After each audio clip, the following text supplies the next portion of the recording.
अभ्यास 2C प्रश्न 6। 1024/1089 को वर्ग रूप में व्यक्त कीजिए। इसका वर्ग रूप में बनाना है तो इनको गुणनखंड करेंगे। पहले 1024 के गुणनखंड करेंगे।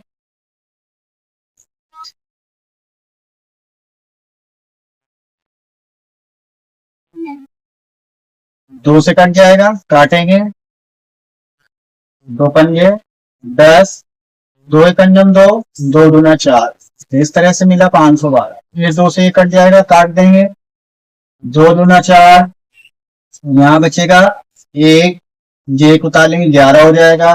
दो पंजे 10, बचा 1, 11 में से 10 चले गए, 1 बचेगा। फिर दो उतार लेंगे 12 हो जाएगा। दो 6 12, फिर दो से काट जाएगा, ये काट देंगे। दो एकम दो, दो दूना 4, यहाँ 5 में से 4 में बचा 1, 6 उतार लेंगे 16 हो जाएगा। दो अट्ठे 16, इस तरह से हुआ 128। फिर दो से कटेगा, काट देंगे। दो 6 12 और दो चौको 8, इस तरह से हुआ। फिर दो से ये कट जाएगा, काट देंगे। दो 3 6 और दो दूना 4, इस तरह से आया 32। अब फिर ये दो से काट देंगे इसको। दो एकम दो, तीन में से दो का बचा 1, दो उतार देंगे 12 हो जाएगा। दो 6 12, इस तरह से आया ये 16। फिर दो से काटेंगे इसे, दो अट्ठे 16, 8 बार में कटा। फिर काटेंगे दो से, दो चौको 8, फिर ये दो से कट जाएगा। दो दूना 4, दो कट जाएगा दो से एक बार में। दो एकम दो। इस तरह से ये इसके गुणनखंड हो गए 1024 के।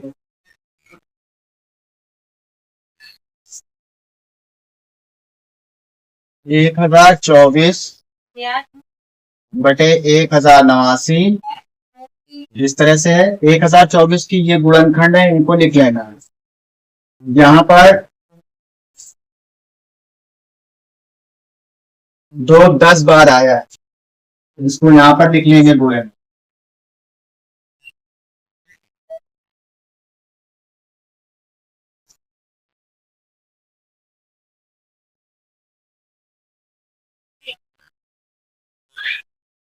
इस तरह से लिख लिया।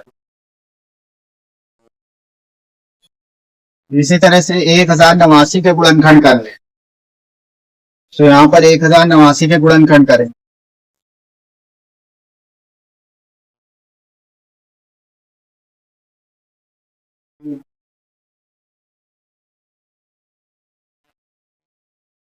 एक 1089 के गुणनखंड करेंगे। 3 से कट जाएगा, 3 से काटेंगे इसको। 3 4 9, 10 में से 9 का बचा 1, 8 उतार लेंगे 18 हो जाएगा। फिर 3 6 18, 6 बार चला जाएगा और ये 3 3 9, इस तरह से आया। फिर ये 3 से कट जाएगा, 3 से काटेंगे। 3 3, ये 3 है, 3 का नाम 3, 3 दूना 6 और 3 का नाम 3, इस तरह से हो गया। फिर अब ये 121 है, ये कटेगा 11 से। 11 का नाम 11, 12 में से 11 का बचा 1, 1 उतार के 11 हो जाएगा। 11 का नाम 11, ये कट गया 11, 11 आया। अब 11 से 11 को एक बार में काट लेंगे, इस तरह से ये कट जाएगा। इस तरह से इसके गुणनखंड हो गए। तो यहाँ पर हुआ 3 × 3 × 11 × 11, ये गुणनखंड हो गया। यहाँ पर गौर करने वाली बात है कि ये वर्ग रूप में बनाना, वर्ग रूप यानी घात 2 के रूप में। तो क्या करेंगे कि इनको दो भागों में बांट लेंगे। यहां से यहां तक 5 और ये 5, कुल 10 है। दो दो गुणे में 10 बार है, तो उसको आधा कर लेंगे। यहां से यहां तक 5 कर लें, तो यहां पर क्या बन जाएगा ये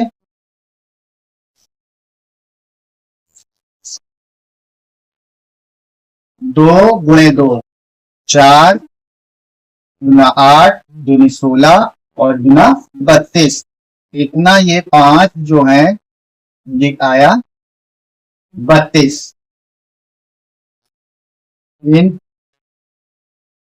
जो दो लिखे हैं 5 बार यहां तक है गुणे में, तो इनका गुणा करने पर आया 32। इसी तरह से बाकी 5 2 का गुणा करने पर आएगा 32। इस तरह से ये लिख लेंगे बटे। अब इसी तरह से यहाँ पर इनको हल करेंगे। यहाँ पर 3 2 बार है गुणे में और 11 2 बार है गुणे। इसको हल करेंगे तो इसको लिख सकते हैं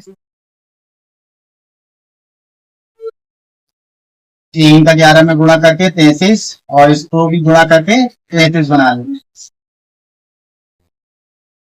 या फिर यहाँ पर जितनी घात लिखी हुई है उसको हल करके दिखा, घात रूप में बनाकर हल करें। तो अब घात रूप में बनाते हैं। तो यहाँ पर है 2 की घात 10 और यहाँ है 3 की घात 2 और गुणे 11 की घात 2। इस तरह से है। अब इसे हल करते हैं।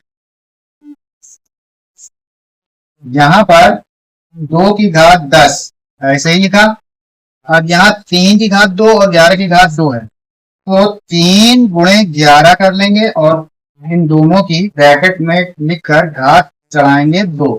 इसलिए क्योंकि इन दोनों की घात 2 है, एक जैसी है, समान है, तो इन दोनों को गुणे में लिखा और इसकी घात 2 चढ़ाए। अब यहाँ पर ये बन जाएगा 2 की घात 10 बटे 3 का 11 में गुणा हो गया, ये हो गया 33 और 33 की घात ये हो गई 2। ठीक है। अब यहाँ 33 की घात 2 बन गई। अब यहाँ 2 की घात 10 है। इसको क्या करेंगे, इसको लिख सकते हैं 2 और ये जो 10 है घात रूप में, इसको 2 भागों में गुणनखंड में डिवाइड कर लें। तो ये बन जाएगा 2 गुणे 5 इस तरह से बटे 33 की घात 2। हमें घात 2 चाहिए तो घात 2 को इस तरह से लिख लेंगे 2 की घात 5 ब्रैकेट लगाएंगे और इसकी घात 2 लिख लेंगे। इस तरह से लिख सकते हैं। यहाँ 33 की घात 2। अब ये 2 की घात 5 है। 2 की घात 5 जैसे पहले शुरू में किया था कि 2 5 बार गुणे में था, उसका गुणा कर लिया तो गुणा करने पर आया था 32। तो यहाँ पर 2 की घात 5 का मान आएगा 32। गुणा कर लेंगे लिखकर।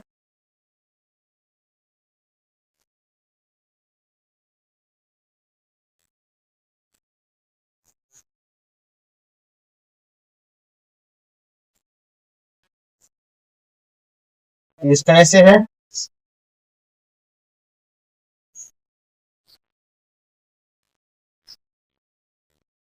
इस तरह से इसको गुणा कर लेंगे तो ये आ जाएगा 32। 32 की घात 2 बन जाएगा बटे यहाँ पर 33 की घात 2 है। तो क्या होगा, दोनों की घात समान है तो 32 बटे 33 लिखा और ब्रैकेट लगा के इसकी घात 2 लिखी। इसका मतलब हुआ कि 32 की घात भी 2 है और 33 की घात भी 2 है। जब घात समान होती है तो आधार को एक बार लिखकर ब्रैकेट के अंदर और ब्रैकेट के ऊपर वो घात लगा दी जाए। इस तरह से आया आंसर 32 बटे 33 की घात 2।